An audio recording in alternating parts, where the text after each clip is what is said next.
Agradecemos por estar con nosotros conectados y vamos a continuar el libro de Daniel, porque hemos venido ya a un proceso largo. Quiero comenzar agradeciendo, ¿cierto?, a los que nos siguen cada viernes, y aunque ha sido un estudio del libro un poco más largo, se han dado cuenta aquellos que han estado participando cada capítulo de que no solamente nos hemos enfocado a fechas o acontecimientos o historia, sino que estamos tratando de sacar un conocimiento que Dios quiere que obtengamos para estar preparados, no solamente por el tema de eventos finales, sino en el aspecto de salvación, justificación. La salvación y la justificación están en el libro de Daniel, ¿ok? Quiero compartirles mi pantalla. Aquellos que están desde celular pueden verla completamente. Si giran el celular van a ver el gráfico completo, si no lo van a ver cortado, ¿ok? Este gráfico lo saco de vez en cuando para que nos enchufemos en qué vamos. En la primera parte del estudio del libro de Daniel, para aquellos que están primera vez con nosotros, hablamos de que la primera parte, esta parte que está en su pantalla en el lado izquierdo, está escrito en arameo. ¿Qué es lo que es el arameo? Es el lenguaje que tenía los gentiles en ese tiempo. Por lo cual podemos entender y deducir que todo lo que está escrito en arameo, Dios quería que no solamente Israel lo conociera, sino que lo conociera Babilonia, los medos persas, ¿cierto? Y finalmente los griegos, ya que el arameo era una lengua, era la lengua más usada en ese tiempo, hasta que llegaron los griegos, ¿cierto? Y ya la cultura griega se expande y llega a ser el griego. En los tiempos de Jesús se usa el griego. Pero en estos tiempos donde vivía Daniel, es conocido el arameo. ¿Ok? Ese es el lenguaje popular, el lenguaje internacional, digámoslo así, como el inglés ahora. Y entendimos de que el libro de Daniel comienza con el quiebre del pacto. Recuerden que en el libro de Deuteronomio, sobre todo ahora que estamos hablando del libro de Deuteronomio, Moisés les entrega un canto en los últimos capítulos donde les adelanta que si ellos transgreden el pacto, ellos serían llevados y deportados, serían sacados de Israel, ¿ya? Porque la tierra es un don, es una herencia que Dios les había dado. Y si ellos no cumplían con lo que Dios había ordenado en el pacto, si no se entregaban de corazón a este pacto, que era un pacto de la fe, finalmente el pacto sería quebrado y por tanto serían expulsados. Lo encuentran en Deuteronomio capítulo 28, versículos del 15 al 52, lo ven ahí en pantalla. Vemos también que en Génesis 3, del 5 al 11, hay una promesa que Israel debía ser de aquel de donde nacería la simiente que pisaría la cabeza de la serpiente. Pero también se especifica también que hay otra simiente, la simiente de la serpiente. Es decir, la mujer tiene una simiente, un pueblo, pero la serpiente también tiene un pueblo.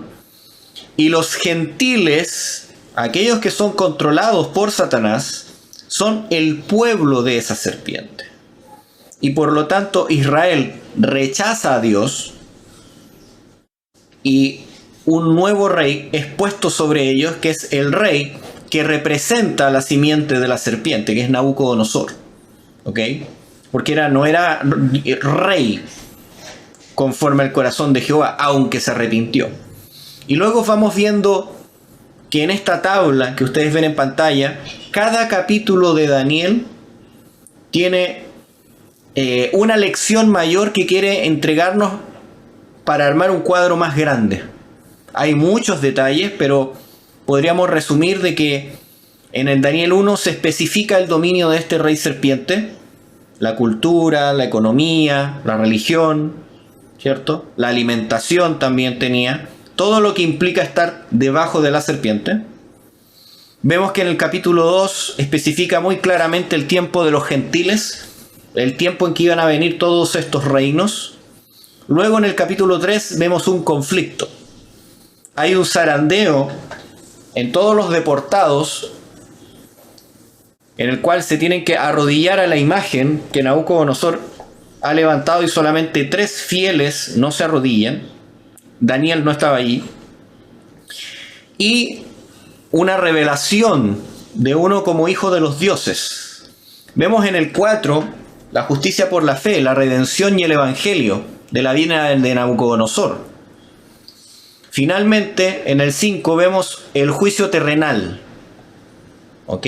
O el juicio acá en la tierra, en paralelo con el juicio celestial. En el 7, que es lo que vimos la semana pasada, que terminamos de ver, nos muestra la otra cara, ¿cierto? En la tierra se presenta un juicio con Daniel, ¿cierto? Enviado a los leones, pero es declarado inocente en el cielo. Ahora, en el 7, nos presentaba la mirada de cómo es el juicio celestial. Y nos muestra en esta curva de su vida cómo nos lleva hacia las cosas celestiales. Y ahora, desde el capítulo 8, de nuevo nos muestra una curva de bajada. ¿Cómo es esto? Todos los hechos de Daniel, desde el 1 hasta el 7, van una curva de cosas muy terrenales y temporales, y lentamente empiezan a subir a cosas mayores, de cómo el cielo actúa en las cosas que pasan en la tierra. Esto es un principio que yo le llamo dualidad. Todo lo que pasa en la tierra afecta a lo que está en el cielo, todo lo que está en el cielo afecta a lo que está en la tierra. Todo lo que es atado en la tierra, dice el versículo, será atado en el cielo, y todo lo que es desatado en el cielo será desatado acá en la tierra. Eso nos muestra la revelación, que Dios no está desconectado. Vimos varias veces que la religión que tenían los paganos, que los dioses estaban allá arriba y no tenían nada que ver con los hombres que estaban acá abajo. Por ejemplo, eso lo vio en capítulo 2, 3 y 4.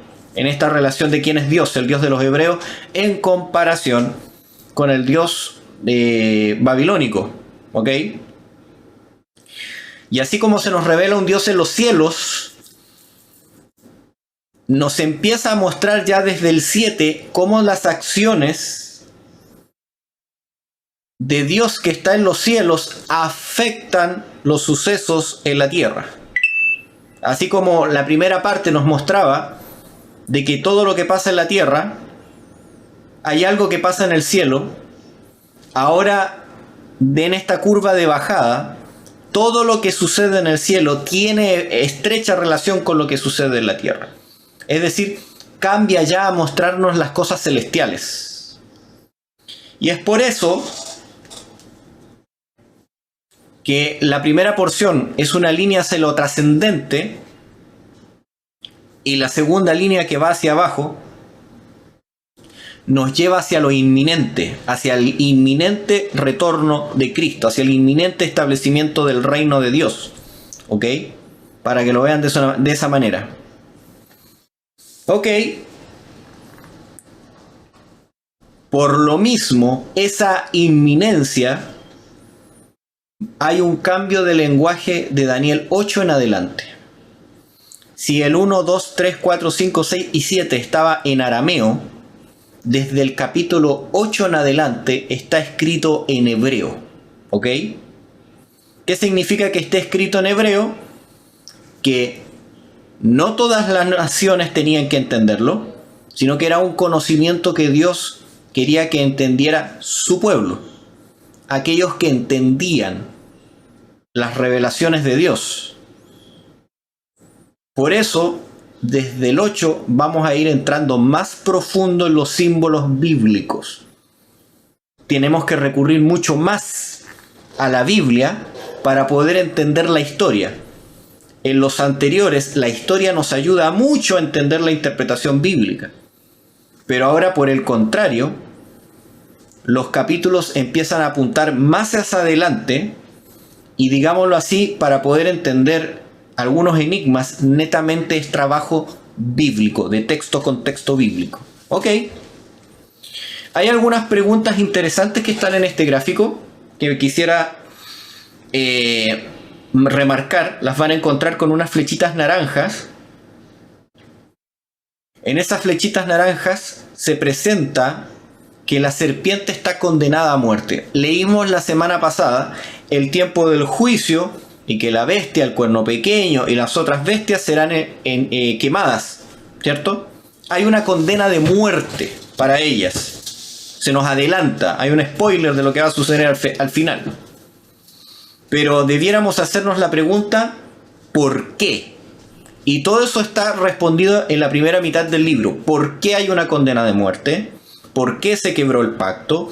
¿Por qué los gentiles tienen un tiempo determinado? ¿Cierto? ¿Por qué Dios debe hacer juicio?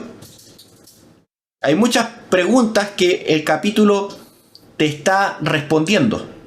El porqué de las cosas. Mientras que la segunda mitad empieza a darte respuestas de cómo lo hace Dios. ¿Ok? Mientras el 7 dice por qué tiene que ser enjuiciado, por qué va a ser establecido el reino, ¿cierto? Porque se centra en lo que va a pasar en la tierra.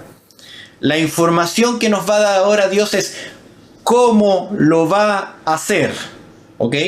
No sé si alguno puede leer el texto, Romanos capítulo 8, versículo 3. El que lo encuentra lo lee. Amén. ¿Lo puedo leer? Sí, sí. Muy bien. Dice así. Porque lo que era imposible para la ley, por cuanto era débil por la carne, Dios, enviando a su Hijo en semejanza de carne de pecado, a causa del pecado condenó al pecado en la carne. ¿Ok? ¿Se acuerdan el por qué? El capítulo anterior dice por causa de las inundaciones, por causa de las abominaciones, por causa de las grandes palabras que había el cuerno pequeño, por causa de la persecución, ¿cierto? Pero ahora la Biblia nos va a responder el cómo. Este texto decía que Cristo tenía que venir para responder el cómo. Y por lo tanto el elemento de la venida de Cristo se va a detallar mucho más fuerte en estos capítulos que están hacia la curva hacia abajo. ¿Ok? El 7, por ejemplo, nos muestra al Hijo del Hombre en el cielo. Ya desde el 7 en adelante nos muestra al Hijo del Hombre acá en la tierra. ¿Ok? Esa labor del cómo lo va a hacer para restaurar el reino. ¿Ok? Hay algunas preguntas que debiéramos dejarnos en el aire. Y para terminar de explicar este gráfico, la segunda patita nos va a hablar en el 8 de la purificación celestial, en el 9 del Mesías del pacto y en el 10 el zarandeo y la unción del pueblo. Mientras que en el último capítulo 11 y 12, que es una sola visión, ojo, nosotros lo dividimos en dos capítulos, pero es una sola visión, se nos vuelve a narrar los tiempos. Así como en el Dios nos hablaba de los tiempos de los gentiles, ahora nos va a hablar de los tiempos hacia su pueblo. ¿Ok? ¿Para qué? Para que sea restaurado de nuevo el rey simiente de la mujer y pueda ser leída la herencia de su pueblo, la herencia del pacto. ¿Ok? Nosotros sabemos por el capítulo 7 que estudiamos que mata a Satanás, a la bestia, ¿cierto? Al cuerno pequeño. Y es respondido, ¿cierto? El gran conflicto cósmico que aparece en Daniel. Este es el gran conflicto cósmico. Se presenta por qué hay un conflicto, cómo Dios puede responder ese conflicto y el resultado de responder el conflicto, el reino eterno. ¿Ok? Con eso en mente vamos a empezar y vamos a entrar en el estudio de esta segunda mitad del libro de Daniel. Ya llegamos hasta la mitad. Yo sé que han sacado mucho contenido, mucha información. Aprendieron de justificación, de alimentación, de hábitos, de cómo Dios enjuicia el carácter. Aprendimos mucho de tema moral. Ahora, con todo lo que aprendimos de la moralidad del Dios de los cielos, ahora vamos a aprender cómo la aplica desde los cielos hacia la tierra. ¿Ok? Abran sus Biblias en el libro de Daniel capítulo 8. Yo sé que es un poco engorroso, pero teníamos que hacer esa introducción. No vamos a terminar Daniel capítulo 8 el día de hoy, Ustedes saben que vamos poco a poco. Probablemente nos tome hoy y dos días más de estudio, que serían 2 viernes más, o 2.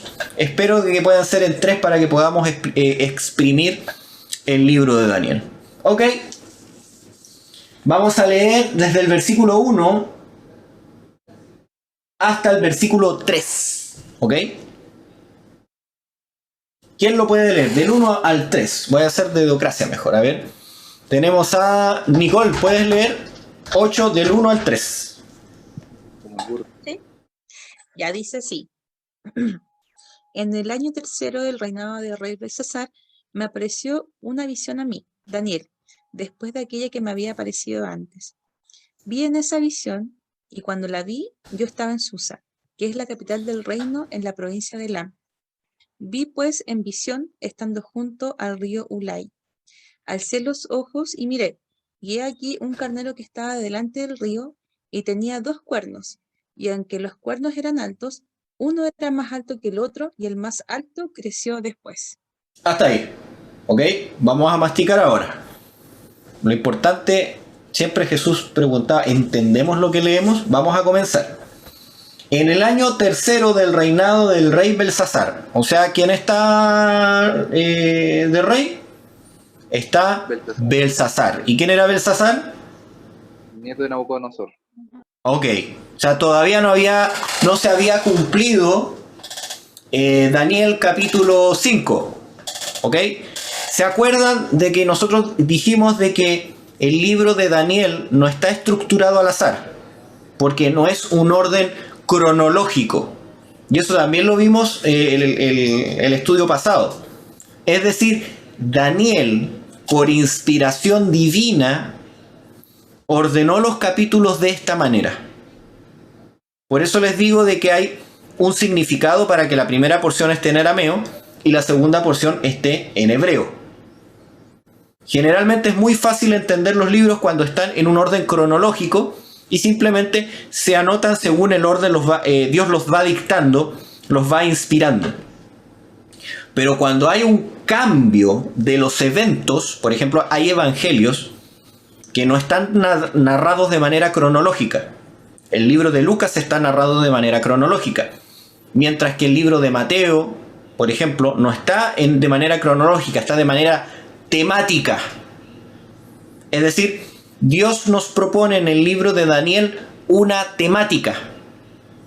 Hay una temática en la primera parte del libro hasta el 7 y hay una segunda temática desde el 8 hasta el 12. ¿Ya? Entonces, esta visión sucede en el tiempo que todavía está Babilonia. Pero podemos entender por la crónica, era el último año prácticamente que reinó Belsasar. Después de esta visión pasa todo lo que está en el capítulo 5 y Belsasar, ¿cierto? Y Babilonia es derrocado. Por inspiración se pone en este lugar. Necesitábamos entender la información de todas las otras revelaciones antes de entrar aquí. Ok, seguimos. Tuve una visión después de la que ya había tenido, después de Daniel 7, de la visión de Daniel 7, ¿ok? Contemplaba en la visión que me encontraba en la ciudadela de Susa. No estaba en Susa. No sé si me entienden. Él fue llevado en visión a Susa. ¿Ya? Vamos a ver qué significa Susa. Se ha debatido mucho si el profeta estuvo físicamente presente en Susa o si solo estuvo allí en visión. El contexto no implica necesariamente la presencia corporal. Vi en una visión, dice el texto. O sencillamente vi en visión. Puede entenderse como la introducción a una serie de acontecimientos contemplados en visión, sin que necesariamente existiera, la presencia física.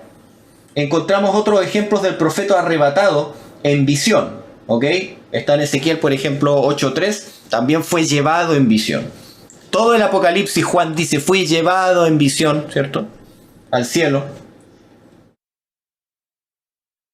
Entonces, en Susa, en Ciudadela, Acrópolis, en hebreo este término es un yuxtapuesto. O Susa es la frase para traducirse en la ciudadela de Susa. Esa es la expresión que aparece acá. Ya para resumir esa parte. Y se expresa también, o se puede traducir como Susa, la plaza fuerte, la parte central de Susa. Eso es lo que está diciendo. No es solamente en Susa, sino que en el centro de Susa. ¿Ya? Según el historiador griego Genofonte, los reyes persas más tarde usaron esta ciudad como residencia de invierno y pasaban el resto del año en Babilonia o en Aktabatá para información sobre Susa. ¿Ok? Por ejemplo, en Susa ustedes pueden ver el libro de Esther.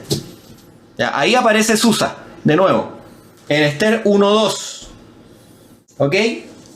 Y aparece un río. Ese río que nos aparece es el río Ulai. Vamos a poner mucha atención a este tema de los ríos, que es importante en Daniel. El río que aparece acá fue llevado en visión, ¿cierto? Y fue llevado a la ciudadela de Susa o a la plaza central de Susa. ¿Ya? Y en esa plaza central de Susa, provincia de Elam, que es lugar de los medos persas, donde está el tema de Esther, en el libro de Esther, se le presenta el río Ulai. ¿Ya? Dentro de la profecía, ¿qué es río? ¿Qué han estudiado ustedes? ¿Qué entienden por río? Y aquí todos participamos. Vamos a dialogando, vamos hablando, ¿ok? Bueno, ¿Qué pues, piensan? yo quisiera comentar algo, Yeri. Río, en cierto aspecto, puede significar persecución. Cuando tú lees Apocalipsis capítulo 12, ves que el agua como un río sobre la mujer, aguas de persecución.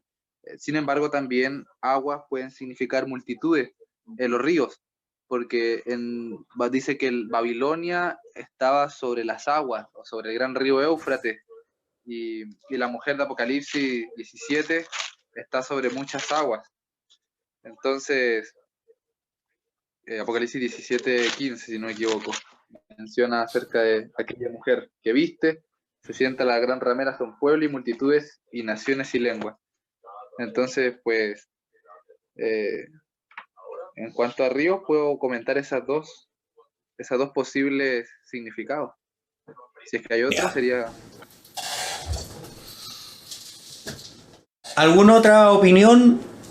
¿Qué entendemos por río? ¿Por qué el Señor se tomó la molestia de mostrarle un río a Daniel? ¿Qué piensan? También, qué pena.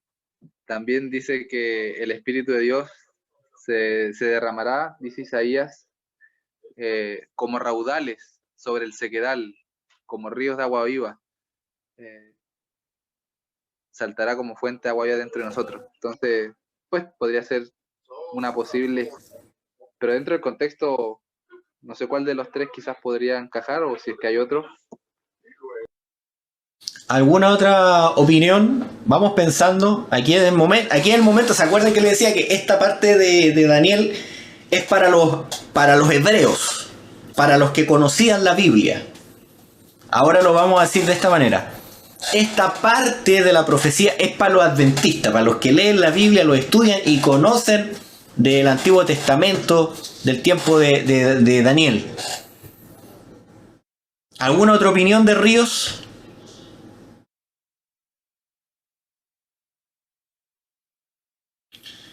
La mejor forma, tomen esto como un principio de estudio bíblico.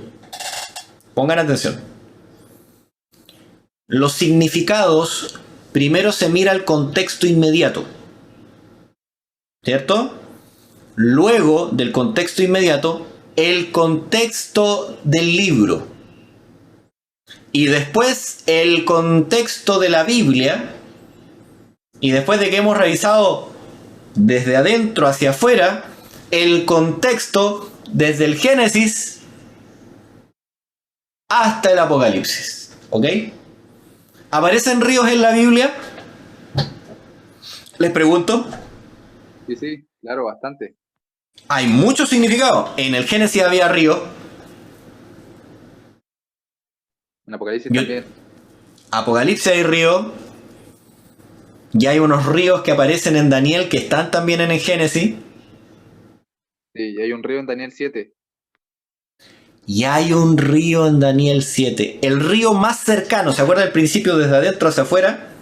En el capítulo anterior, en la visión anterior, se nos presenta un río. ¿Qué río es?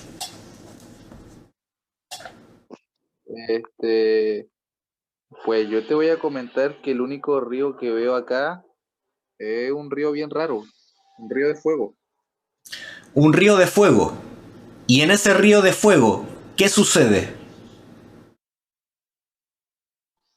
Ese río de fuego salía de las faldas del anciano, cuya vestidura eran blancas como la nieve, Daniel Ya. 7:9.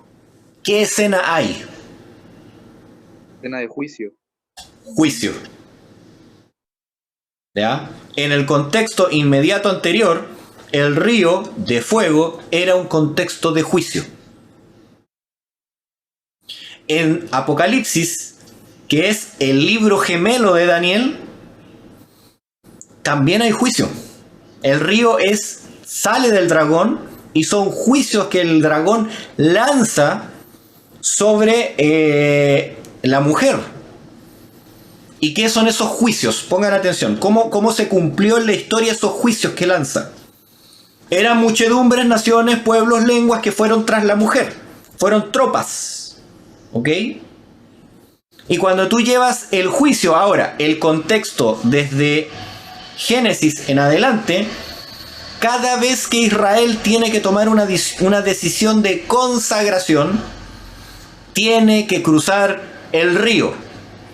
Por ejemplo, no pudieron cruzar el río, les faltó fe, y se fueron a vagar 40 años en el desierto. Se produjo un juicio, hubo un conflicto, toma de decisiones. Cuando cruzaron el río, es que tomaron decisiones. O sea, el río, viendo en su más amplio aspecto, dentro del libro de Daniel se menciona acompañado de juicio, dentro del contexto de Israel. Recuerden que el capítulo está dado para Israel, está en hebreo. Tenemos que entender qué entendían los hebreos por río. Se presenta como una prueba, una vicisitud.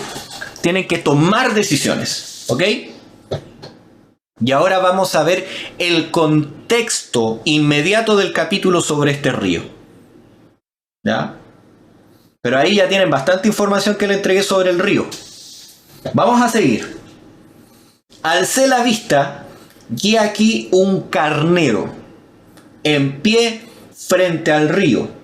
Tenía 2 cuernos, y aunque los cuernos eran altos, uno era más alto que el otro, y el más alto había subido después del otro. Estaba en Susa, ¿ok? Ve un cuerno más alto que el otro. Según la profecía anterior, hay un oso que tiene un costado más alto que el otro. O sea, puede sacar conexiones Daniel con lo que se le está dando con Daniel capítulo 7.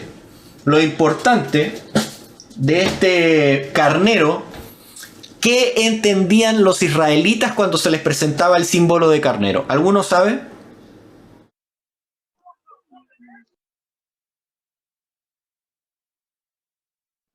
Si no me equivoco, tenía que ver con la ceremonia que se hacían ahí. Bien. Solamente un israelita sabía que el carnero era utilizado para una ceremonia en específico. De hecho, 2 veces. Hay 2 ceremonias específicas que se utiliza carnero. ¿Saben para qué fiestas o para qué sucesos de Israel se utilizaba un carnero?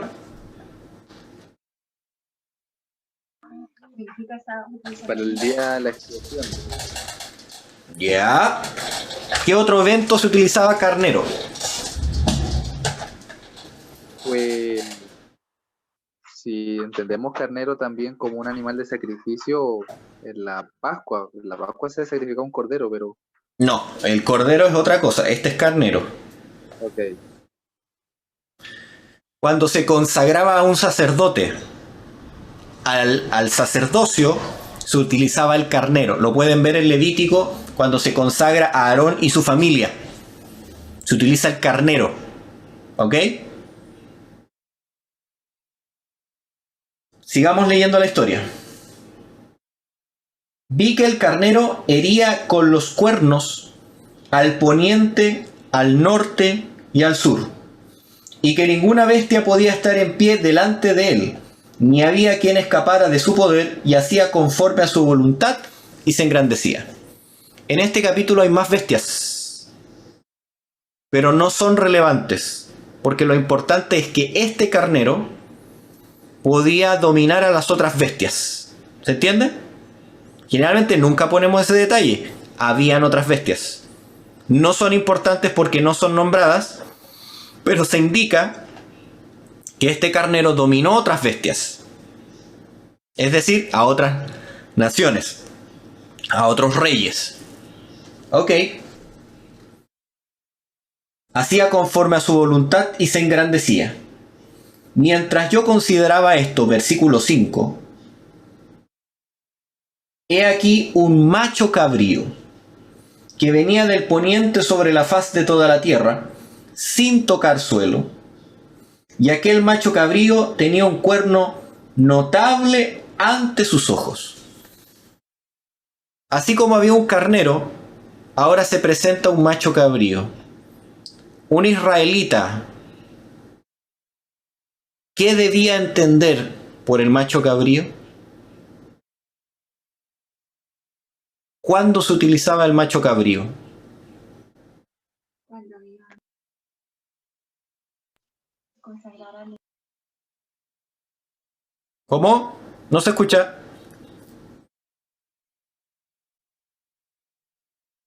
Aníbal, ahí ábrele, porque estaba hablando creo que Carolina y no se cortó.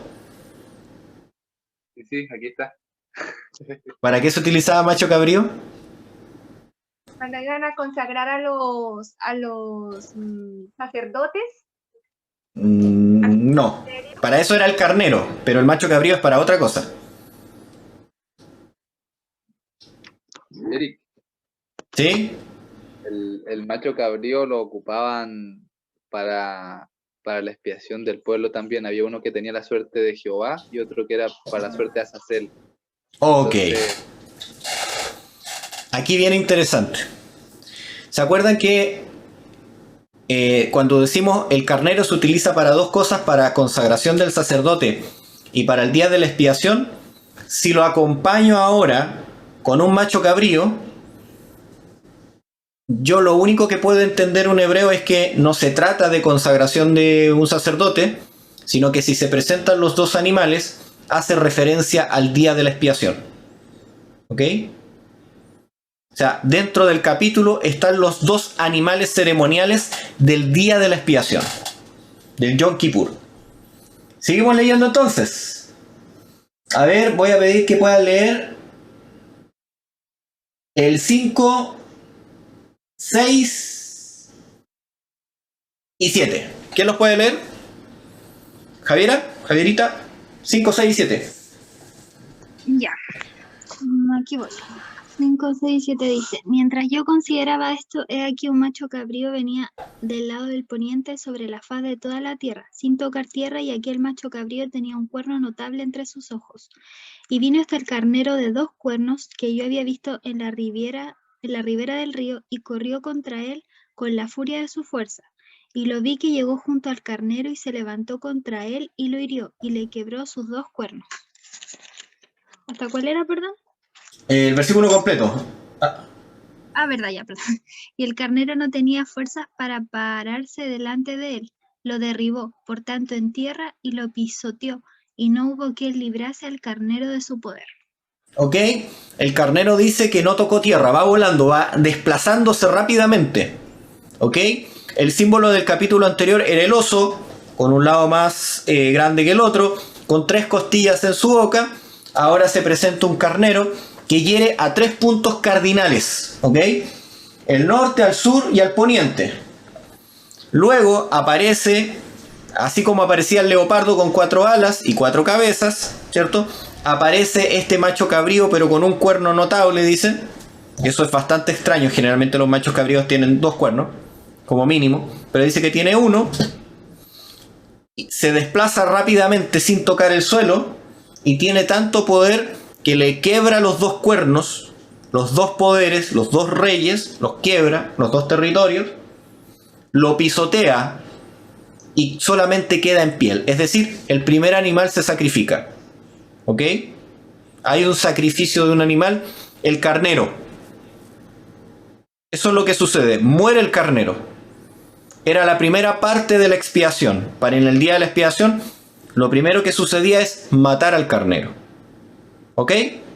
Vamos a seguir leyendo. Dice, versículo 8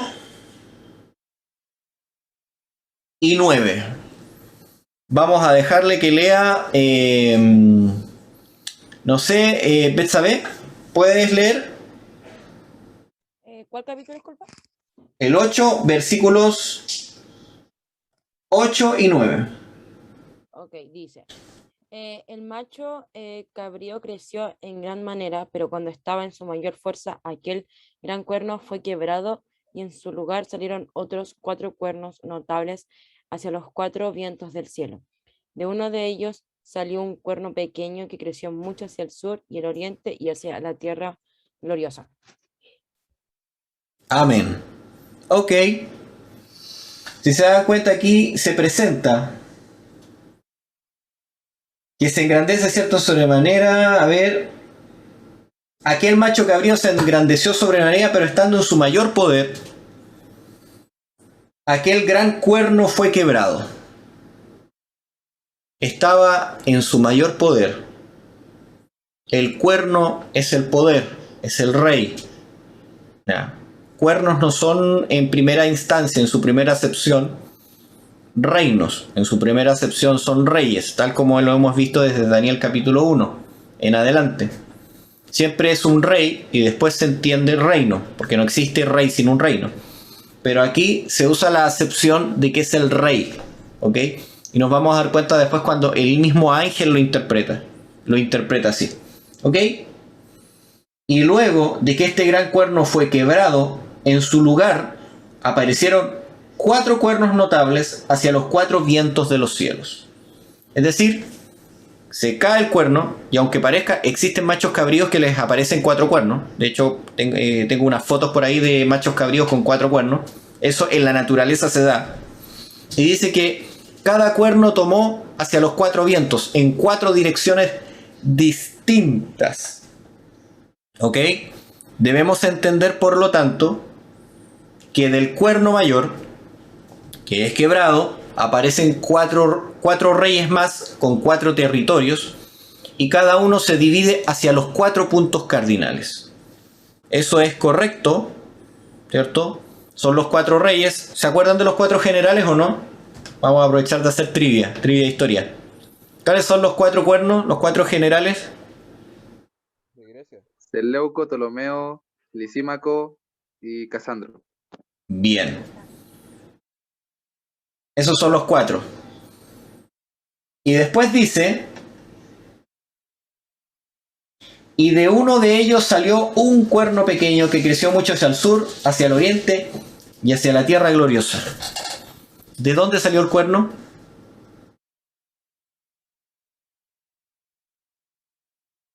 Se la pregunta del millón, profe.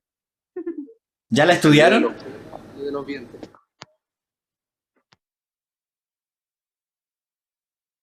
Lo interesante es que en hebreo esto se entiende muy bien. Por eso le decía de que está escrito para los hebreos. En hebreo, cuernos es masculino. Y en hebreo, vientos es femenino. Para que entienda, en hebreo no se dice los vientos, se dice las vientos. ¿Ya? O las vientas, para que entendan. Y en el hebreo no dice de uno de ellos. En el hebreo dice de una de ellas. ¿Ok? en femenino. Por lo tanto, el hebreo no se iba a confundir de que iba a haber un cuerno pequeño que saliera de un cuerno. He visto muchas veces gráficos adventistas donde aparece un cuerno pequeño que sale de uno de los 4 cuernos. Eso es errado. Lo que dice es que los 4 cuernos salen hacia 4 direcciones distintas, toman posesión de 4 reinos, y de uno de los vientos, de un punto cardinal, aparece un cuerno pequeño. Y es por eso que el cuerno pequeño que aparece en Roma no pertenecía a los territorios de los 4 cuernos. Cuando tú entiendes la profecía así, está correctamente relatado con la historia. Porque ninguno de los generales de Alejandro Magno tuvo control de Roma. De hecho, ese territorio ninguno lo quería. Todo llegaba hasta Grecia y de ahí para abajo existía el mundo conocido.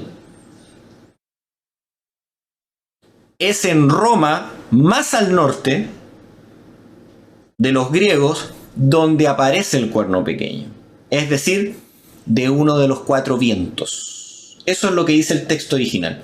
Esto es muy bueno tenerlo en claro, porque cuando tú debates, por ejemplo, con un hermano evangélico o con un hermano católico, ellos dicen que no puede ser el papado, porque el papado no estaba dentro del control de uno de los generales de Alejandro Magno. No tenía nada que ver con los cuernos de Alejandro Magno, y de ahí dicen que es Antíoco Epífanes, que es uno que aparece en el cuerno, es decir, en los 4 cuernos, aparece en uno de los territorios de Alejandro Magno, ¿cierto?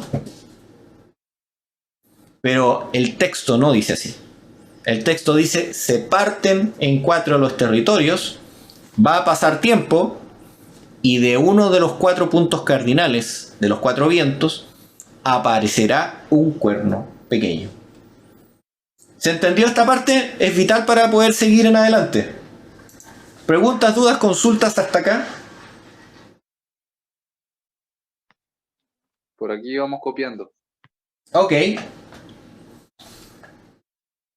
Vamos a leer el término en hebreo para que lo puedan anotar. Dice: en hebreo esta frase presenta problemas de género que confunden el sentido de la expresión.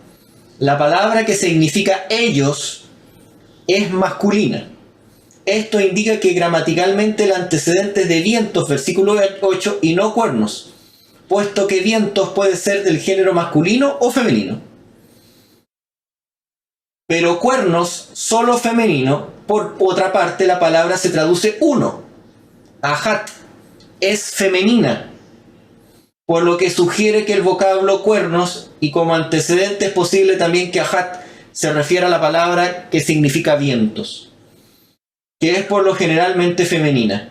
Pero es dudoso que el autor hubiera asignado 2 géneros distintos al mismo sustantivo en una relación de contexto estrecha. Es decir, no puede en el mismo texto usar el masculino y el femenino en una misma palabra. Tiene que decantar por uno de los usos. Eso está diciendo. ¿Ok? Seguimos. Dice, debiera ser cambiada, dice, la hat debiera ser cambiada a género masculino, haciendo así que toda la frase se refiera claramente a vientos. O la palabra que significa ellos debiera ser cambiada de género femenino. Y en tal caso la referencia sería ambigua, puesto que vientos y cuernos podrían ser el antecedente. Varios manuscritos hebreos tienen palabras que se traduce ellos en el género femenino. Si esos manuscritos reflejaran el significado correcto, el pasaje todavía sería ambiguo. Los comentadores interpretan que el cuerno pequeño de Daniel 8:9 se refiere a Roma. No han podido explicar satisfactoriamente cómo puede decirse que Roma surgió de una de las divisiones del imperio de Alejandro. Si ellos se refieren a vientos, desaparecen todas las dificultades del texto. El pasaje entonces dice sencillamente que de uno de los 4 puntos cardinales surgiría otro poder. Roma vino del oeste. En la explicación literal de los símbolos de la visión se dice que Roma se levantaría al fin al reinado de estos, cuando interpreta el ángel. ¿Ok? Esto lo estoy leyendo del comentario bíblico adventista. Vamos a seguir. Dice: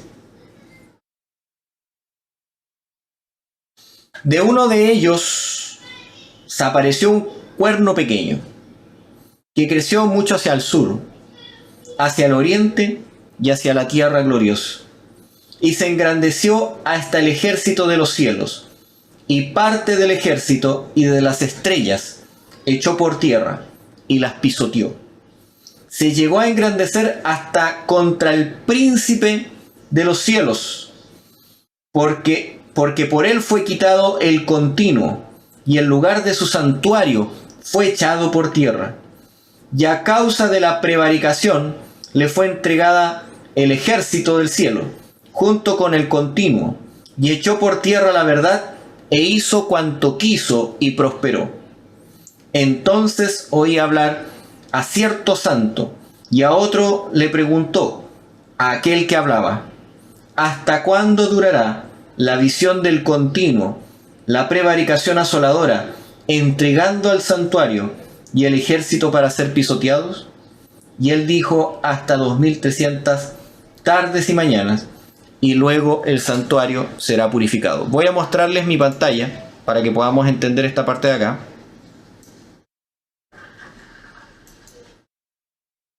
Con esto ya vamos a terminar y vamos a continuar la próxima semana. Ok. Voy a levantarlo un poquito más porque me parece corto. Pero un poquito.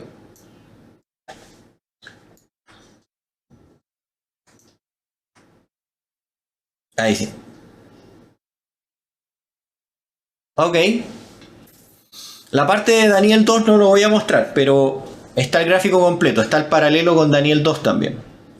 Entonces nosotros vemos que la profecía aparece desde Susa, desde los medos persas, ¿cierto? Se presenta a este carnero que tiene 2 cuernos y uno más grande que otro. Luego se presenta dentro de la cronología bíblica el macho cabrío que, sin tocar la tierra y un cuerno notable, golpea a este macho, o sea, a este carnero, y lo elimina, lo sacrifica, por decirlo de alguna manera. Luego el cuerno es quebrado y nacen 4 cuernos, ¿ya? De estos 4 cuernos es interesante y importante que quedan los Seleucos y los Ptolomeos, pero como habíamos hablado están los otros generales, Silímaco y Casandro. La profecía o el principio de Daniel es repetir y ampliar. Eso hablamos la semana pasada. Pero también cuando ya viene la profecía y está entregando mucho detalle, también la profecía comprime tiempo. En este caso, al comprimir el tiempo, se comprime en relación con Daniel 7 la parte de la bestia terrible con dientes de hierros, y la parte de los 10 cuernos no es mencionada en esta profecía. No existe un paralelo, no hay un símbolo para ello, sino que pega un salto desde los 4 cuernos, crecen a los 4 vientos y pega un brinco y salta hasta la aparición del cuerno pequeño. Por eso aparece en azul en el gráfico, van a ver que dice compactación. Toda la información que teníamos de Daniel 7, de la bestia terrible, desaparece, se compacta. Se lo salta el versículo. Lo menciona como los 4 puntos cardinales y ahí deberíamos resumir todos esos años de historia. Y el paralelo que tenemos claro, y aquí en la visión nos presenta un cuerno pequeño, es decir, no podríamos compararlo con ningún punto de la otra bestia, porque al utilizar el mismo símbolo de Daniel 7, es como que la visión de Dios le dice a Daniel: no tienes por dónde perderte. El cuerno que viste en la visión pasada es el mismo cuerno pequeño que te estoy mostrando en esta visión. ¿Ok? De uno de los 4 vientos crece al sur, al oriente y a la tierra gloriosa. Aníbal, anota, tierra gloriosa, referencia. ¿Ok? Yes, sir. Que nos va a servir después para Daniel capítulo 11. Aquí viene la parte importante. En Daniel capítulo 7 se nos presenta un momento, un hasta cuándo va a durar las palabras del cuerno pequeño, hasta cuándo azotará, ¿cierto?, al pueblo de Dios, hasta cuándo intentará quitar la ley, ¿cierto?, y los tiempos. Eso era el capítulo anterior. Pero ahora se presenta, perdón, en el capítulo anterior, ¿hasta cuándo? Hasta que se siente el juez y los libros sean abiertos. Eso es lo que se presenta. Pero ahora es un santo el que pregunta, ¿hasta cuándo este cuerno va a destruir al pueblo de los santos, ¿cierto? Va a echar las estrellas por tierra, va a destruir el santuario. ¿Hasta cuándo? En la visión de Daniel 7 se presentaba el evento hasta que se siente el juez. ¿Ok? Pero ahora, en el contexto de capítulo 8, no se presenta un juicio. Se presenta el día de la expiación. El carnero hace referencia al día de la expiación. El macho cabrío hace referencia al día de la expiación. Por lo tanto, ahora se dice, esto es lo que se le dice a Daniel. Se va a purificar el templo. Para los hebreos era muy claro en el término de Deuteronomio, en el término levítico, que purificar templo había un juicio sobre Israel. Mientras que en Daniel 7 el juicio es hacia la bestia.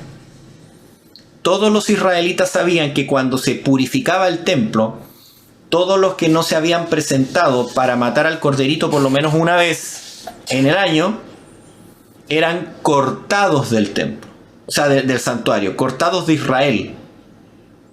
Por lo tanto, aquí se hace una referencia directa de que el cuerno pequeño contamina el santuario. Es una contaminación ilegal. No es parte del pueblo. Solamente los israelitas que seguían el servicio levítico podían contaminar el templo de manera legal. ¿Cómo? Por medio del traspaso de la culpa al cordero y de la sangre al velo. Pero ¿qué era la contaminación ilegal? Aquella que era realizada por paganos o por israelitas que habían rechazado el servicio del santuario. Por rebeldía, por rebelión. Eso es lo que está diciendo el capítulo, el texto. Pero se le presenta una fecha. Hasta 2300 tardes y mañanas, y luego el santuario será purificado. Una relación de que el santuario es purificado, pero para el israelita, aquel que conoce el día de la expiación, sabe que el santuario es purificado junto con el pueblo. Hay una labor de purificación del pueblo. Luego de que se purificaba el santuario, según el servicio levítico, se tomaba la ceniza, ¿ya?,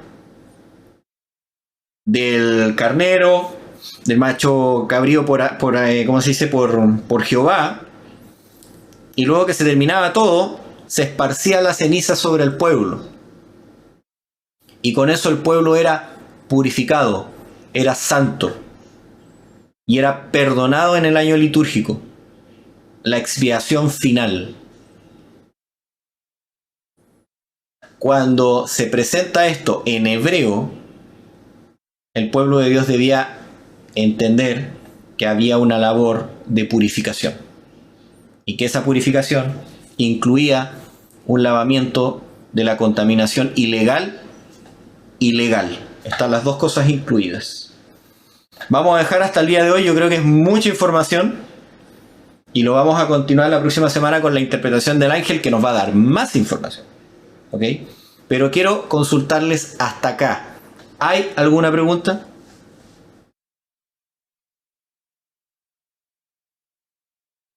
Vamos a partir por dedocracia, como se dice. Oscar, preguntas, comentarios. También pueden hacer comentarios, por si acaso. Bueno, yo considero que fue bastante información, la verdad. Y, y súper interesante esa parte de... Igual me quedaron varias cosas así como que no la alcancé a agarrar mucho, pero sí... ¿cómo se llama? Viendo esa parte importante de lo que... del tema de las 2300 tarde y mañana, lo que se viene ahora, ¿cierto? También para el estudio. La verdad me parece esa parte súper importante, porque tiene que ver con el santuario, con la purificación del santuario, ¿cierto? Y qué es lo que significa eso. Así que, bueno,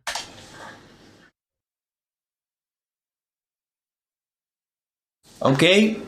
Aníbal, consultas, comentarios. No, muy bueno hasta ahorita. Sí, resumiste el versículo 10 hasta el 13 para cerrar esa etapa de la visión, ¿cierto? Y Sí, después después vamos a seguir. Vamos a profundizar. sí, porque ahí hay que detenerse. Nicole. Oye, súper bueno, yo aquí tomando apunte y mi familia acá, mi papá, comentando un poco mientras te escuchaba sobre el tema del santuario también. Ok. Débora. Preguntas, comentarios, consultas. Aproveche. Lo pude entender bien, la verdad, todo. Betura. Está todo más o menos claro. Más o menos claro. ¿Cuál es la parte del más o menos? Para ayudar. En las fechas y también cuando vimos eso de los vientos, de los generales, que no entendí esa parte, como que no lo vi. Ok. Betsabe. Yo estoy igual como menos claro, que igual como que me estoy perdiendo mucho con esto. En el tema Ok. de hoy día. Como que hay mucha información para mi pequeño cerebro, entonces por eso. Ok. La parte que podemos repetir, recuerden esto. Los cuernos en hebreo tienen un género, ¿ok? Mientras que el viento tiene otro género, o digamos se puede emplear de dos formas distintas de género. Cuando en el otro texto se nombra un género distinto. Me explico. Si dice, de hecho, recordando bien, ahí quizás hubo un enredo por el tema del... Cuando leí el comentario bíblico adventista, efectivamente el comentario bíblico adventista me corrigió. Los cuernos es las cuernas, ¿ok? Es en femenino. Mientras que los vientos en masculino. Dentro del hebreo se dice las cuernas, ¿ya? Es decir que cuando menciona a los cuernos, en el capítulo de los cuernos, las menciona en femenino, ¿ok? Dice las cuernas. Pero en el siguiente versículo dice de uno de ellos, ¿ok? Lo voy a decir de nuevo. Dice las cuernas salieron hacia los cuatro vientos, así dice en hebreo. Y después dice el siguiente versículo. Y de uno de ellos salió un cuerno pequeño. Lo lógico es que si yo digo las cuernas, en el siguiente versículo tendría que decir de una de ellas salió un cuerno pequeño. Para decir o hacer entender que el cuerno pequeño salió de las cuernas. ¿Ya? Pero en el hebreo dice de uno de ellos. Por lo tanto, si en el texto en hebreo dice las cuernas en femenino y dice los vientos en masculino, y después yo digo de uno de ellos, lo lógico es que no me esté refiriendo a las cuernas, sino que me esté refiriendo a los vientos. Es decir, en resumen, cuando se dice de uno de ellos en el texto que aparece en Daniel, versículo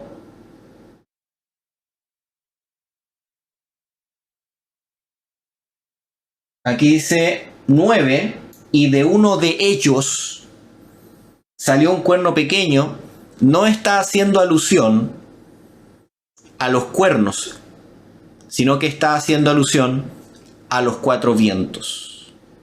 Es importante entender eso, de que el cuerno pequeño sale de uno de los 4 vientos. Porque el cuerno pequeño en la historia no nace de uno de los cuernos. Por ejemplo, ninguno de los generales que se quedaron en control del Imperio griego, ninguno capturó Roma, ¿ya? Por lo tanto, no se puede decir que el cuerno pequeño sale de uno de los territorios de ellos. Eso no lo dice la historia. Lo que dice la historia es que los romanos aparecieron y nadie los conocía. Estaban al oeste, estaban súper lejos, y aparecen en la historia y capturan, ¿cierto?, a los griegos y a todo el mundo conocido. Eso es lo que nos dice la historia. Aparecen, digamos, de la nada, no eran conocidos. Por lo tanto, tengo que entenderlo de esa manera. Si yo lo entiendo de la otra manera, es decir, que el cuerno pequeño salió de uno de los cuernos, de los 4 cuernos que aparecieron, es imposible en que yo diga de que ese cuerno pequeño es el Papa Romano o el Vaticano o Roma. Históricamente no se cumple. Y me genera un problema. Si yo me caso con la postura de que el cuerno pequeño sale de uno de los 4 cuernos, tendría que terminar interpretando como lo hace la Iglesia Católica o la Iglesia Evangélica, que dice que el cuerno pequeño es Antíoco Epífanes, que fue uno de los reyes que quedaron en el terreno de los Seleucos, si no me equivoco. Perdón, de los Ptolomeos. ¿Ok? Y distorsionamos toda la interpretación de ahí para adelante, y ahí sale este tema de las 70 semanas, la semana perdida, y un montón de otras interpretaciones muy raras de la historia. De ahí sale digamos, que Jerusalén va a ser el tercer templo en el presente. O sea, si llevamos toda esa interpretación a su consecuencia lógica. En resumida, de nuevo, el cuerno pequeño aparece de uno de los 4 vientos. Si quieren procesar más esta información, tienen que ir al comentario bíblico adventista, que hace referencia justamente a los versículos 8 y 9, y ahí van a poder leer el hebreo, el texto que aparece en hebreo, y entender justamente el problema que hay en los géneros. Pero quédense con eso de manera sencilla: el cuerno aparece de los 4 vientos. ¿Por qué?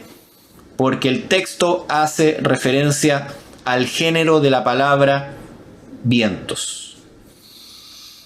Ahora, lo importante de todo esto, para poder cerrar, porque es un estudio, pero también no es solamente técnico. ¿Ustedes se han preguntado cuántas veces, voy a sacar el gráfico, cuántas veces se han hecho esta pregunta los hombres: ¿hasta cuándo? ¿Conocen algún otro texto donde aparezca esta pregunta: ¿hasta cuándo? ¿La han buscado? Creo que yo sé dónde es. Si no equivoco, con Miqueas. Pero voy a verlo bien. O Habacuc. Voy a verlo bien y voy a... Ok.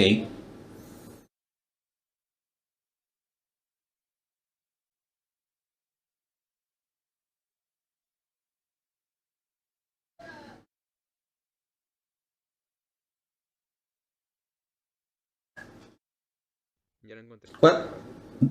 Habacuc 1:2. ¿Ya?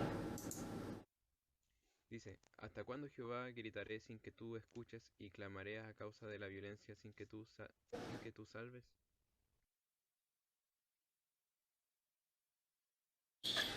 Si ustedes buscan esta pregunta, la van a encontrar en muchos lados de la Biblia. Job, David. ¿Hasta cuándo, Señor, prosperan? Dice David. Y le reclama, dice, los malos prosperan, les va bien. Los hombres siempre han mirado al cielo y se han hecho esa pregunta: ¿hasta cuándo va a suceder todo este mal? Esta pregunta de hasta cuándo ha sido levantada por muchos hombres en la Biblia. Y no es algo nuevo. Cuando Daniel escucha a un santo que pregunta ¿hasta cuándo?, podría representar a todos los santos del mundo que alguna vez les ha pasado algo muy malo y han dicho: Señor, ¿hasta cuándo? De hecho, hay otra referencia muy marcada en Apocalipsis, cuando se abre el sexto sello. Creo que el sexto, si no me equivoco, el quinto, donde aparecen las almas debajo del altar. ¿Y qué le preguntan al Señor? ¿Cuál es la pregunta que le hacen? ¿Se acuerdan o no?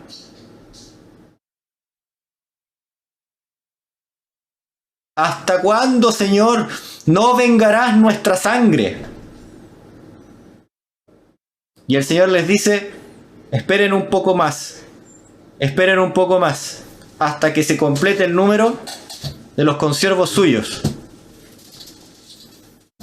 Esta pregunta se ha levantado desde siempre, clamando hacia el trono celestial: ¿hasta cuándo tenemos que soportar todo esto? ¿Hasta cuándo, Señor, no vas a limpiar? ¿Hasta cuándo no vas a eliminar al malo?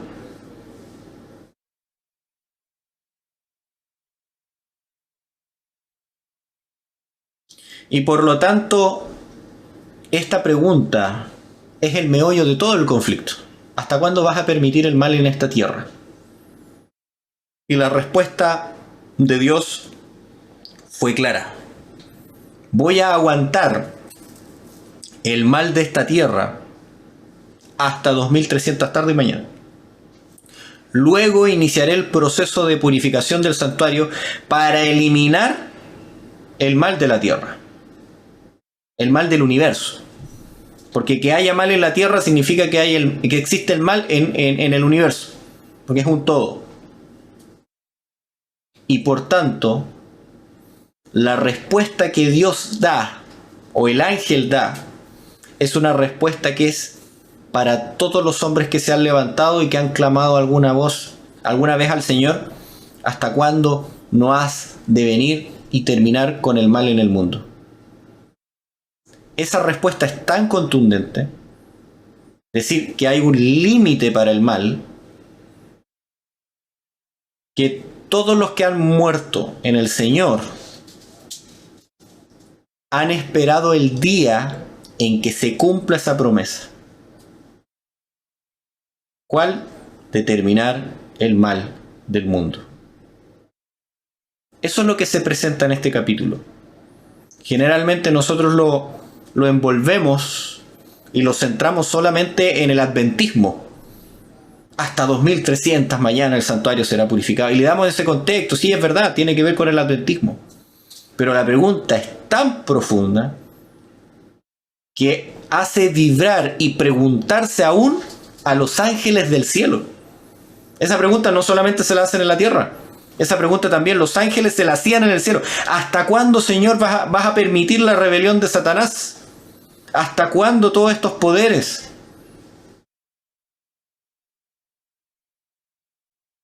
Por lo tanto, esta respuesta de dar una fecha para el término, después vamos a profundizar con esta idea del término, porque es un proceso para terminar las cosas. Es el mayor anhelo de toda persona que le da rabia al mal. Yo no sé si a usted le da rabia al mal cuando usted ve, por ejemplo, que hay niños que mueren de hambre en África, o cuando usted ve, por ejemplo, aquí se murió un niñito por frío intentando cruzar la frontera por un régimen totalitario que está abusando de la gente, ¿cierto? Y los tiene pasando hambre. Y uno lo lleva a decir: Señor, ¿hasta cuándo? ¿Hasta cuándo mueren niños? ¿Hasta cuándo hay violaciones? La Biblia dice: toda la creación gime esperando el hasta cuándo. Y se hace esa pregunta: ¿hasta cuándo? Y lo que va a responder el Señor en este capítulo debiera impactar nuestras vidas, porque debiéramos transformarnos en la respuesta del Señor. Porque nosotros sabemos, los que ya han estudiado este capítulo saben que eso hace referencia a 1844. Después de 1844, nosotros somos la respuesta del hasta cuándo.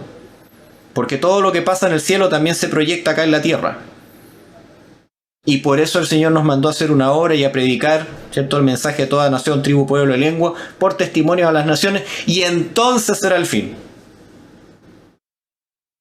Debiera hacernos reflexionar, ahora que entramos ya en sábado, y ya se ha pasado mucho la hora, es un capítulo complicado, disculpen, siempre terminamos a las 10:30, pero tú y yo somos respuesta, la respuesta terrenal, porque en el cielo el Señor está respondiendo eso también, de hasta cuándo el mal va a gobernar en este mundo.